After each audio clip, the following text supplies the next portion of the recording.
Wow, omuyimbi munanga ate Shiba abaddeko ku kabaga akamu akabagaayi bano bayite munanga ate Mona muganda wange.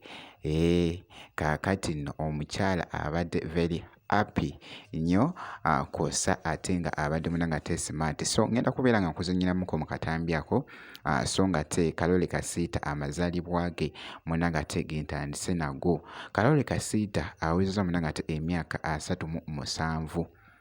Yazaalibwa 1989 April nga 25. Awezezza munanga ate emyaka 37.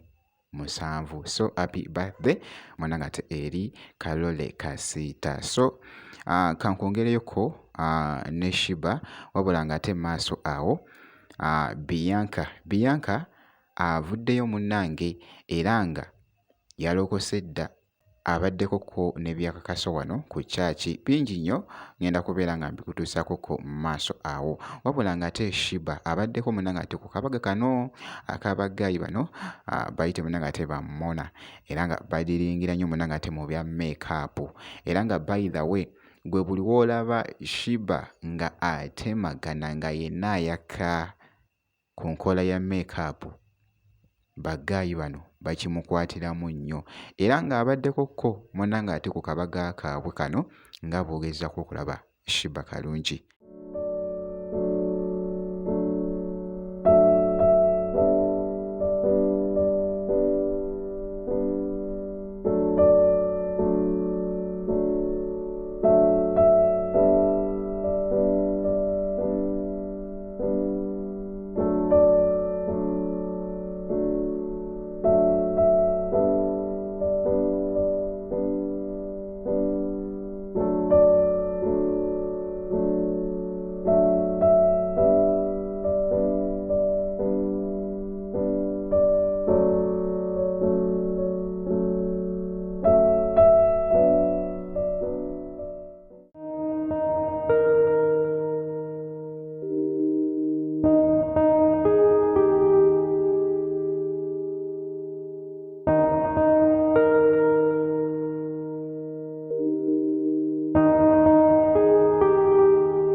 Katambi ako kabadde kakutte munanga ate vibe ku mukutu ogwa TikTok.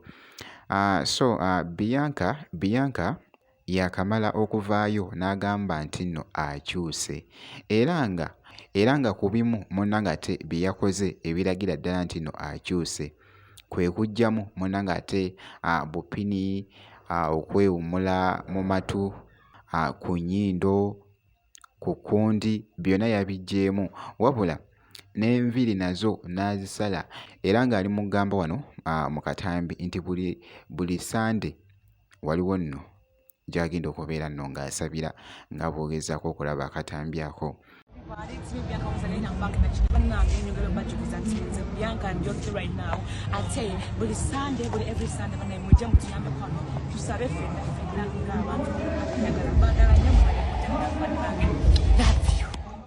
Kaakati ku sayidi y'emu Bianca n'avaayoko yeegayiridde munnanga ate abasobola omuyambako bamukwatireko asobole munnanga ate naye okwekwerawo munnanga ate ka bizinensi.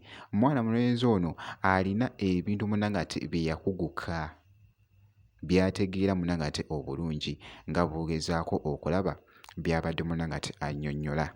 Mutya balungi tsimi Bianca once again nkomyo natera wano wandi tewali bulungi light naye mujja kundaba kyemmanyi kakati mba nengamba shira price and brunoke mwatera okuyamba abantu naddala nnyo shira price kakati mukwano mbadde nkugamba anko wange yanjigiriza eyelashes manyi okukola eyelashes mpozi kono okukola buweeki obulungi nsobola okukola installation bulungi nnyo mpozi kono eyelashes nekye mbadde mbasaba abantu bange mbadde mbasaba bambi munzigulirawo ka business newe kaba katono nnyo kajja bakamala obulamu bwange baba bamikwano mbasaba bambi nga mikwano gyange kuba kyemwangambye kinabadde nkola mwangambye nsaleko enviiri nazisazeeko ekitegeera mbasaba muntaasi munyambe nga bwe mugamba mukitegeera mbasaba bambi mwebale nnyo kumpuliriza musule bulungi. Thank you so much.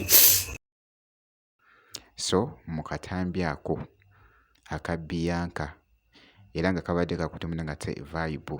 Nkugambye omwana ssebo enviri ziizo yazisaze, takyali oli gw'obadde olaba nga mu katambi ng'ako nga bw'ogezaako okulaba akatambi ako.